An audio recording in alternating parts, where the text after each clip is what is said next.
में नया अध्याय जुड़ गया है जो आने वाले दशकों तक न सिर्फ बिहार की राजनीति बल्कि राज्य की दशा और दिशा पर भी सीधा असर डालेगा। 20 साल से बिहार के विकास को रफ्तार दे रहे मुख्यमंत्री नीतीश कुमार के युग का अंत हुआ और अब आज से सम्राट युग की शुरुआत हो गई है। सम्राट चौधरी ने बिहार के 24वें मुख्यमंत्री के रूप में शपथ ले ली है। यह पहली बार है जब बिहार में सरकार की स्टीयरिंग बीजेपी के हाथ में चली गई है। बिहार के नए सरकार अब सम्राट चौधरी बन गए हैं। उनके साथ जेडीयू से 2 कद्दावर मंत्री विजेंद्र यादव और विजय चौधरी डिप्टी सीएम बने हैं। सम्राट सरकार की रफ्तार को इस बात से भी समझा जा सकता है कि शपथ ग्रहण के महज 2 घंटे के भीतर ही सम्राट चौधरी ने मुख्यमंत्री कार्यालय में जाकर पदभार संभाल लिया है और अधिकारियों के साथ पहली बैठक भी कर ली है।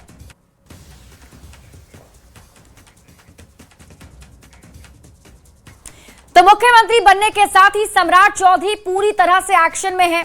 शपथ के महज करीब 2 घंटे में ही उन्होंने मुख्यमंत्री कार्यालय में जाकर पदभार संभाला, अधिकारियों के साथ पहली बैठक भी की और इसके बाद वे अपने हजारों कार्यकर्ताओं और नेताओं का आभार जताने बीजेपी दफ्तर भी पहुंचे। सबसे पहले उन्होंने महापुरुषों को नमन किया और फिर दफ्तर में उनका अभिनंदन किया गया। मुख्यमंत्री सम्राट चौधरी ने पहली बैठक की। बैठक में अधिकारियों को कई अहम निर्देश दिए। विकास कार्यों को दोगुनी गति से करने के आदेश दिए गए। जन समस्याओं के तुरंत समाधान पर जोर दिया गया। भ्रष्टाचार पर जीरो टॉलरेंस नीति अपनाने का निर्देश दिया। मुख्यालय से लेकर निचले स्तर तक काम लटकाने पर सख्ती बरती जाएगी। अधिकारियों को संवेदनशील और अनुशासित होकर काम करने की हिदायत दी गई। बिहार को विकसित और समृद्ध प्रदेश बनाने का लक्ष्य भी तय किया गया।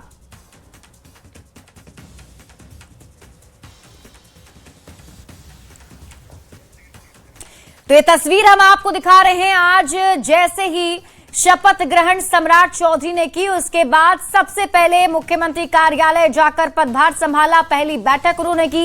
ये तस्वीर हम आपको, जो पहली तस्वीर आप देख रहे हैं, ये बीजेपी ऑफिस की तस्वीर है जहां सभी कार्यकर्ता सम्राट चौधरी को बधाई देने के लिए पहुंचे और उस वक्त सम्राट चौधरी को एक एक करके शुभकामनाएं सभी कार्यकर्ता और बीजेपी के नेता दे रहे थे। और पटना से आपको इस वक्त की बड़ी खबर बताते हैं। मंत्रियों के बीच विभागों का बंटवारा हो गया है। सम्राट चौधरी के पास 29 विभाग होंगे। तो इस वक्त की बड़ी खबर आपको पटना से बता रहे हैं। सम्राट चौधरी के पास 29 विभाग हैं, यानी कि 29 विभाग अभी सीएम खुद देखेंगे। विजय चौधरी के पास 10 विभाग होंगे और विजेंद्र प्रसाद के पास 8 विभाग होंगे। मुख्यमंत्री सम्राट चौधरी के पास सामान्य प्रशासन, गृह, मंत्रिमंडल, सचिवालय, निगरानी, निर्वाचन सहित कुल 29 विभाग की जिम्मेदारी होगी। तो उप मुख्यमंत्री विजय चौधरी को जल संसाधन, संसदीय कार्य, सूचना एवं जनसंपर्क भवन, निर्माण, अल्पसंख्यक कल्याण सहित 10 मंत्रालय की जिम्मेदारी होगी। तो वहीं उप मुख्यमंत्री विजेंद्र प्रसाद यादव को ऊर्जा योजना एवं विकास, मद्य निषेध, उत्पाद एवं निबंध सहित कुल 8 विभागों की जिम्मेदारी मिली है।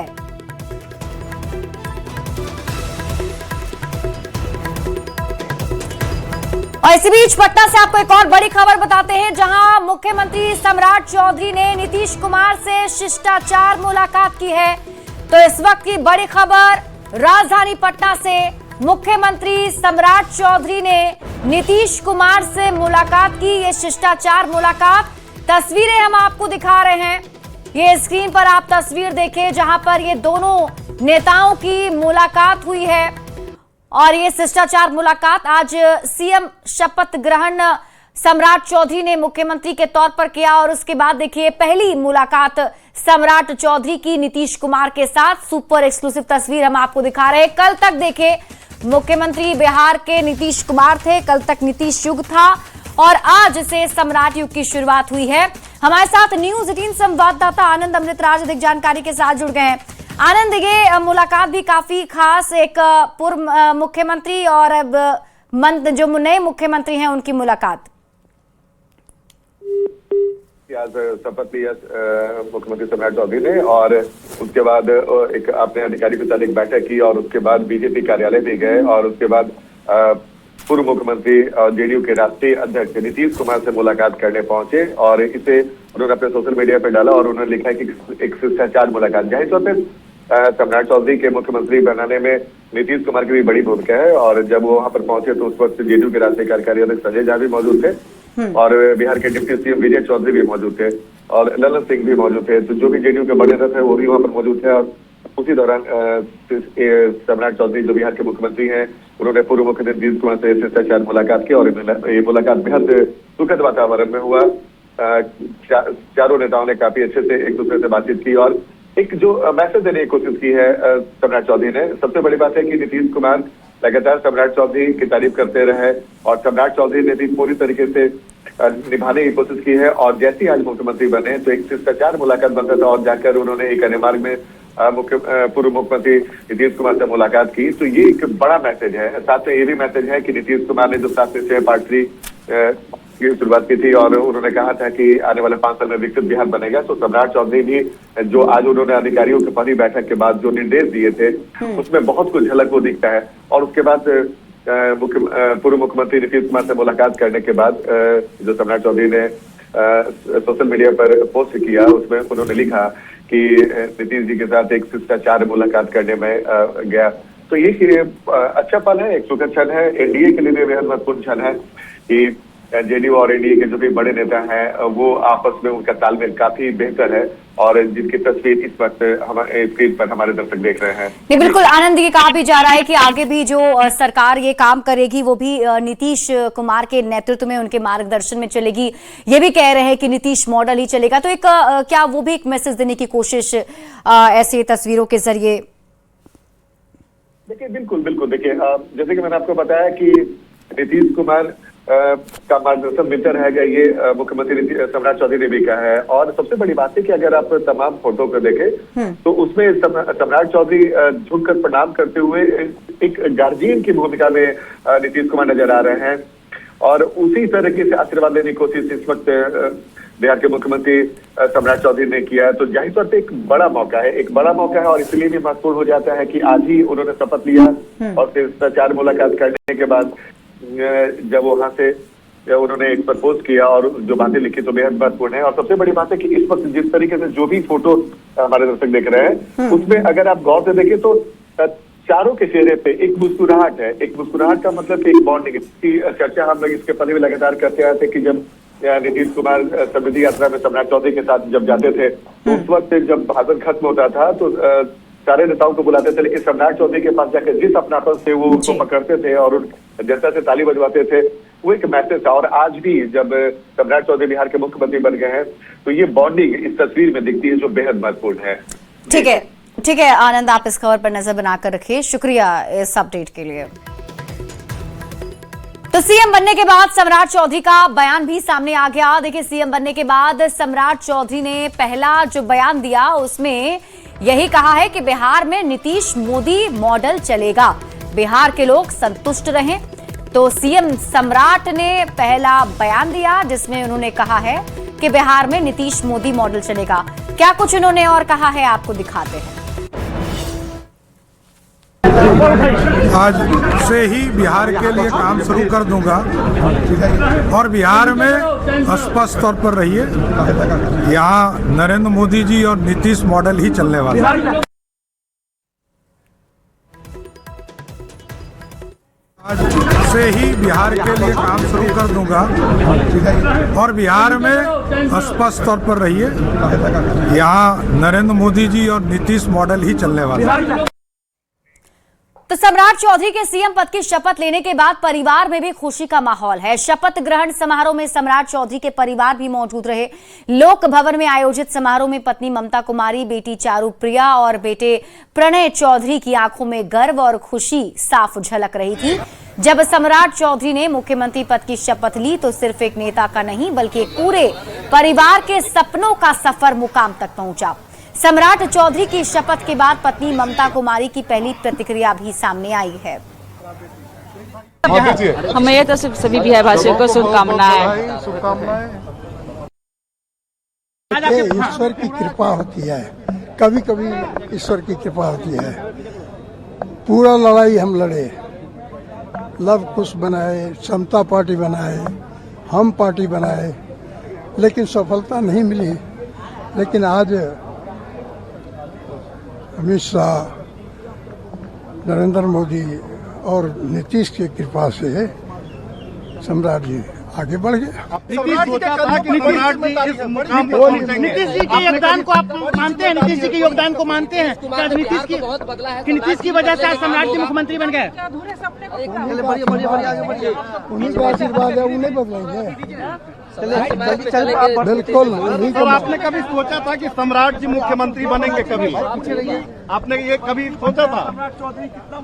अच्छा नहीं हो गया। हर मेहनत रंग लाता है, जो मेहनत करेगा वही आगे बढ़ेगा। प्रधानमंत्री नरेंद्र मोदी ने भी सम्राट चौधरी को सीएम बनने पर शुभकामनाएं दी हैं। पीएम ने एक्स पर पोस्ट कर उन्हें बधाई दी और उम्मीद जताई कि सम्राट चौधरी की ऊर्जा, जनसेवा के प्रति समर्पण और जमीनी अनुभव राज्य के लिए बेहद उपयोगी साबित होने वाला है।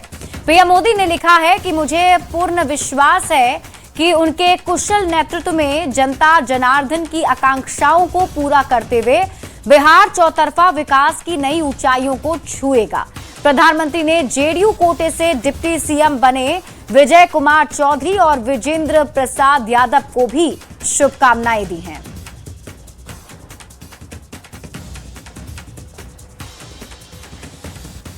केंद्रीय मंत्री चिराग पासवान ने तेजस्वी यादव पर बड़ा हमला बोला है। तेजस्वी यादव ने इलेक्टेड मुख्यमंत्री को हटाकर सिलेक्टेड मुख्यमंत्री बनाने का आरोप लगाया था, जिस पर चिराग पासवान ने पलटवार किया और कहा है कि एक उंगली किसी पर उठाते हैं तो बाकी उंगली खुद पर उठती है।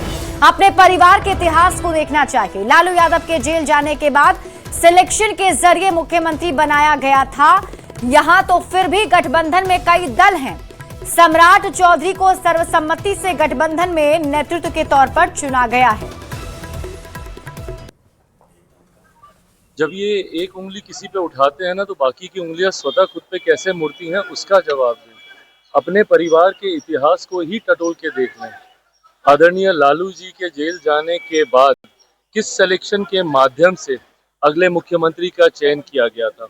यहाँ तो फिर भी गठबंधन में कई दल हैं जिनकी सहमति से और जो जनप्रतिनिधित्व कर रहे हैं, जनता के मत से जीतकर आए हैं, उनके माध्यम से सम्राट जी को सर्वसम्मति से गठबंधन ने नेतृत्व के तौर पर चुनने का काम किया। विपक्ष इन विषयों पर उंगली उठाने की बजाय हम लोगों के कार्य को बताएं। पूर्व मंत्री दिलीप जायसवाल ने तेजस्वी यादव के आरोप पर जमकर पलटवार किया और कहा कि विपक्ष के पास कोई मुद्दा नहीं है, इसलिए वो अनर्गल बातें कर रहे हैं। 2-3 दिन इसी तरह से ये बात करते रहेंगे, फिर वो शांत हो जाएंगे।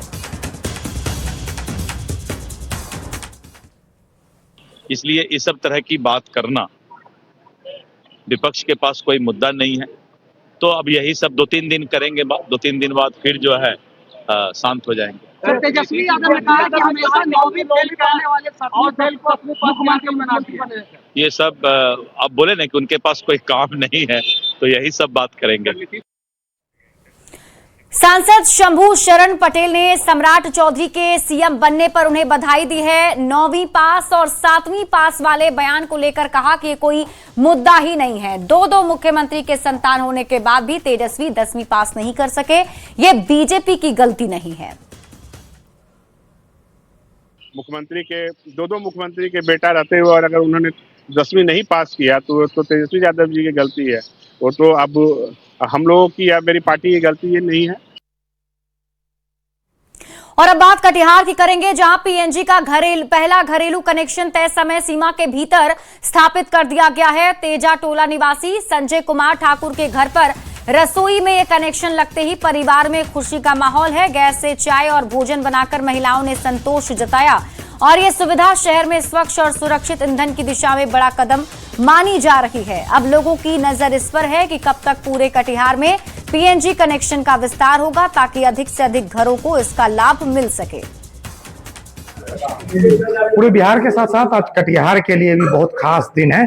कटिहार का ये पहला पीएनजी रसोई है और इस रसोई के सहारे अब पूरे कटिहार में पीएनजी गैस का जो कनेक्शन इंस्टॉल हो गया, इसका एक बड़ा उदाहरण है। देखिए रसोई में पहले क्या पक रहा है, पीएनजी गैस कनेक्शन कटिहार में जो जिनके घर में इंस्टॉल हुआ है, ये संजय कुमार ठाकुर जी का घर है, उनके घर के लोग हैं, जरा बात कर लेते हैं। कितना क्या पक रहा है पहला क्या? अभी तो मैं मीठा कुछ बना रही हूँ। अच्छा, मीठा कुछ बना, चाय भी बन रहा है? जी सर। कितना सुरक्षित है? बहुत एकदम 100% सुरक्षित है। अच्छा, कितना खुशी है पहला? बहुत ज्यादा खुशी है, बहुत ज्यादा। अच्छा, एक चर्चा बीच में गैस की किल्लत के हुआ है। हाँ, बहुत ज्यादा परेशानी थी, लेकिन जब ये मेरे घर में पहली बार आया तो मुझे लगा बहुत ही खुशी की बात है। बहुत बहुत खुशी की बात है ये। और आइए बात कर लेते हैं लॉ एंड ऑर्डर की।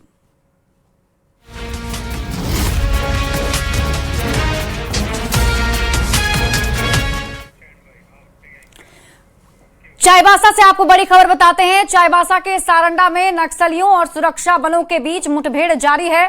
मुठभेड़ में 4 जवान अब तक घायल हो गए हैं। घायल जवानों को रेस्क्यू करने की कोशिश जारी है। एयरलिफ्ट कर रांची लाने की तैयारी है। मुठभेड़ में नक्सलियों के भी हताहत होने की खबर है। इलाके में सर्च ऑपरेशन तेज कर दिया गया है। अतिरिक्त बल भेजे गए हैं। तो इस वक्त की बड़ी खबर आपको चाईबासा से बता रहे हैं। चाईबासा के सारंडा में नक्सलियों और सुरक्षा बलों के बीच मुठभेड़ अभी भी जारी है और इस मुठभेड़ में 4 जवान अब तक घायल हो गए हैं। अररिया में पुलिस ने फर्जीवाड़े का पर्दाफाश किया है। फर्जी आधार कार्ड बनाने वाले 2 ठिकानों पर कार्रवाई करते हुए 6 लोगों को गिरफ्तार किया गया। पुलिस ने कार्रवाई के दौरान बड़ी संख्या में आधार कार्ड, जन्म प्रमाण पत्र और आवासीय प्रमाण पत्र के अलावा कई स्कैनर, आईडी के साथ साथ बड़े पैमाने पर दस्तावेज बरामद किए गए हैं। एसडीपीओ ने बताया कि पलासी और रानीगंज में कार्रवाई करते हुए 6 लोगों को गिरफ्तार कर न्यायिक हिरासत में भेजा गया है और आगे की कार्रवाई अब की जा रही है।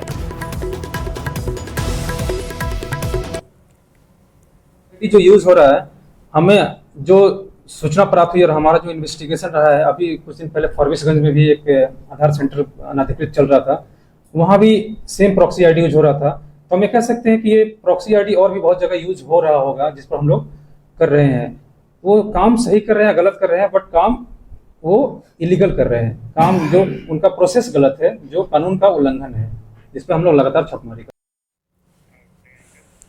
खबर मोतिहारी से है, जहां साइबर माफियाओं का पाकिस्तानी कनेक्शन सामने आया है। पुलिस ने 4 साइबर ठगों को पकड़ा है और ये सभी साइबर ठग पाकिस्तान में बैठे अपने आकाओं के इशारे पर भोले भाले लोगों को डिजिटल अरेस्ट करते थे और उनसे पैसे लूटते थे। पुलिस ने साइबर ठग के पास से 3 महंगी गाड़ियां, 7 पासबुक, 1 ब्लैंक चेकबुक, 11 एटीएम और पाकिस्तान साइबर ठग के व्हाट्सएप चैट और मोबाइल नंबर भी बरामद किए हैं।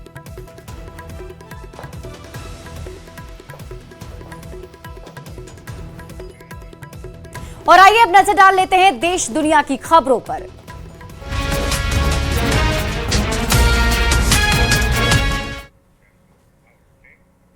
नोएडा हिंसा में बड़ा खुलासा हुआ है। आरजेडी के 2 नेताओं पर मुकदमा हुआ है। दोनों पर अफवाह फैलाने का आरोप लगा है। दरअसल सोशल मीडिया पर फर्जी वीडियो शेयर किया गया। प्रियंका भारती और कंचन यादव पर केस हुआ है। दोनों पर हिंसा का फर्जी वीडियो पोस्ट करने का आरोप लगा है। तो ये बड़ी खबर आपको बता रहे हैं। नोएडा हिंसा में ये बड़ा खुलासा, आरजेडी के 2 नेताओं पर मुकदमा दर्ज किया गया है। नारी शक्ति बंधन अधिनियम लागू करने को लेकर सरकार ने 16 से लेकर 18 अप्रैल तक संसद का विशेष सत्र बुलाया। बीएसपी प्रमुख मायावती ने महिला आरक्षण बिल का स्वागत किया है। बीएसपी प्रमुख ने केंद्र सरकार से महिलाओं को 33 की जगह 50% आरक्षण देने और उसमें एससी, एसटी और ओबीसी महिलाओं के लिए अलग से कोटा निर्धारित करने की मांग की है। महिलाओं को देश की संसद, लोकसभा में व राज्यों की विधानसभाओं में आरक्षण की बात आगे बढ़ रही है, तो इसमें किसी भी प्रकार की अड़चन पैदा करना उचित नहीं होगा। बेहतर यही है कि महिला आरक्षण को संकीर्ण दलगत राजनीति से दूर रखते हुए इसको जल्द से जल्द लागू किया जाए, ताकि कुछ ना सही ये थोड़ा ही बेहतर होगा, थोड़ा कुछ तो मिले इनको। साथ ही महिलाओं की सुरक्षा, सम्मान व उत्थान आदि के मामले में सभी लोग अपना मन भी जरूर चंगा करें ताकि देश को कटौती में गंगा मिल सके।